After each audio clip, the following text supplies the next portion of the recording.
যে টমেটো গুলো এত কষ্ট করে চাষ করছে, বাট ওনারা বিক্রি করতে পারতেছে না। যা হইতো তাই পায়রা নিয়ে যেতাম, বাসা নিয়ে যেতাম, মিষ্টি কুমড়া নিয়ে যেতাম, লাউ নিয়ে যেতাম, তারপর হচ্ছে টমেটো, মানে যা সবজি আছে সবগুলো সবকিছু উঠা নিয়ে যেতাম। হ্যালো এভরিওয়ান, আসসালামু আলাইকুম। কেমন আছেন সবাই? আশা করি সবাই ভালো আছেন। তো আপনাদের দোয়া আলহামদুলিল্লাহ আমি অনেক ভালো আছি। তো আজকে হচ্ছে আমি সকালবেলা ঘুম থেকে উঠে হচ্ছে খাওয়া দাওয়া করে বের হয়ে গেছি, মানে ভিডিও বানানোর জন্য। সরি, ভিডিও বানানোর জন্য বললে ভুল হবে, মাছ ধরার জন্য। তো আমি ভাবছি যে আমি যাই, গিয়ে হচ্ছে একটু মাছ ধরি, মাছ ধরে হচ্ছে ভিডিও বানাই, আপনাদের সাথে শেয়ার করি। আপনারা এমনিতেও অনেকেই আমাকে কমেন্ট করেন যে মাছের ভিডিও ভালো লাগে। তো তার কারণে হচ্ছে আমি বের হয়েছি। কালকে হচ্ছে যখন আমি 11টার দিকে লাইভে গেছিলাম, 11টা লাইভে যাওয়ার পরে হচ্ছে আপনারা অনেকেই বলছেন যে আপু মাছের ভিডিও কেন আপলোড দাও না এখন, এই সেই। তো আমি ভিডিওতে বলছিলাম যে মানে লাইভে বলছিলাম যে আমার অনেক বেশি ঠান্ডা লাগছে, যার কারণে আমি মাছের ভিডিও আপলোড দিতে পারি না, মাছও ধরতে পারি না। তো আবার ঠান্ডা আল্লাহর রহমতে আপনাদের দোয়ায় অনেকটাই কমছে, এখন আমি আল্লাহর রহমতে সুস্থ আছি। তো আমি হচ্ছে বের হয়েছি। আমি ভাবছি যে আজকে আমি মাছের ভিডিও বানিয়ে তারপর হচ্ছে আপলোড দিব। তো আসার পরে হচ্ছে আমি এদিকে অনেকটা দূরে আসছি, বাট কোথাও পানি পাইতেছি না। বলেন গাইস কেমনটা লাগে? আসার পরে অনেকক্ষণ আসছি, আসার পরে হচ্ছে ওই পাশে একটু পানি ছিল, মানে ওই যে ওইটার ওই পাশে ধান খাতের ওই পাশে ওইখানে হচ্ছে একটু পানি ছিল। তো ওইখানে হচ্ছে মানে বড় পুকুর ছিল, পানি শুকায় অল্প একটু পানি রয়েছে।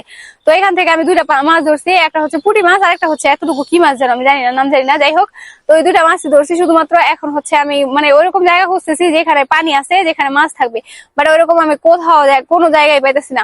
আর গাইস আরেকটা কথা, যে আপনাদের কার গ্রামে এরকম হয়েছে যে টমেটো গাছ লাগাইছে অনেকগুলা, তো টমেটো হচ্ছে শুকায় যেতেছে বাট বিক্রি করতেছে না?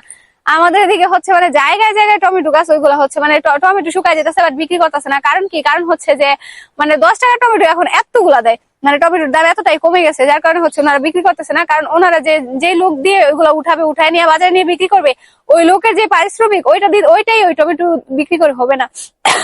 তো তার কারণে হচ্ছে ওনারা টমেটো উঠাইতেছে না, বিক্রিও করতেছে না, যার কারণে হচ্ছে জায়গায় জায়গায় অনেক টমেটো পড়ে আছে। তো আমি হচ্ছে দেখলাম, আমি দেখে হচ্ছে এখন ভাবলাম যে আপনাদেরকে জানাই এরকম একটা অবস্থা। তো যাই হোক, টমেটোর দাম একদমই কমে গেছে, মেবি ওনারা বিক্রিও করবে না। ওনারা কিন্তু এটা বলে দিলে পারে যে এই টমেটো আছে, যে যে খাইতে মন চায় সবাই নিয়ে খায়া ফেলো, তাহলে গ্রামের মানুষ নিয়ে খায়া ফেলাবে। তা না, ওই টমেটো গুলো এমনিতেই হয়ে যেতেছে। যাই হোক, ওনার মেবি বিক্রি করবে না আর কাউকে দিবেও না, এমনি রেখে দিবে। তো টমেটো গুলো হচ্ছে একদমই শুকায় যেতেছে। আমার কাছে খারাপ লাগতেছে যে টমেটো গুলো এত কষ্ট করে চাষ করছে, বাট ওনারা বিক্রি করতে পারতেছে না। আর এলাকার মানুষ খাইয়া ফালাইতে বলতেছে না। যদি বলতো তাহলে আমরা বেশি করে নিয়ে যাই, আমার সব ফ্রেন্ড একসাথে নিয়ে ভর্তা বানায় খাইতাম। আমরা হচ্ছে মানে বাজার থেকে কিনে ভর্তা বানায় তো খেতেই পারি, বাট ওইভাবে হচ্ছে অতটা মজা লাগে না। আগে ছোটবেলা তখন হচ্ছে মানে ক্ষেত থেকে টমেটো, তারপর হচ্ছে কাঁচামরিচ সবকিছু পেরে নিয়ে তারপর হচ্ছে ভর্তা বানায় খাইতাম। বাট এখন হচ্ছে ওগুলো অনেক বেশি মিস করি, কারণ এখন বড় হয়ে গেছি, অন্যটা নিয়ে খাওয়ার কোনো ইচ্ছা নাই। আর আমরা নিজেরাও চাষ করি না।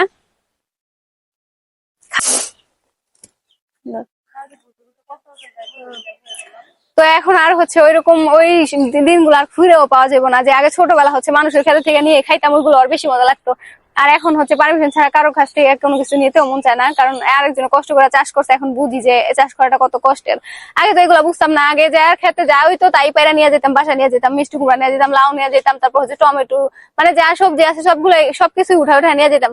বাট এখন বড় হয়েছি, এখন বুঝি যে মানুষের কষ্ট করে চাষ করে, তার কারণে আর নেই না।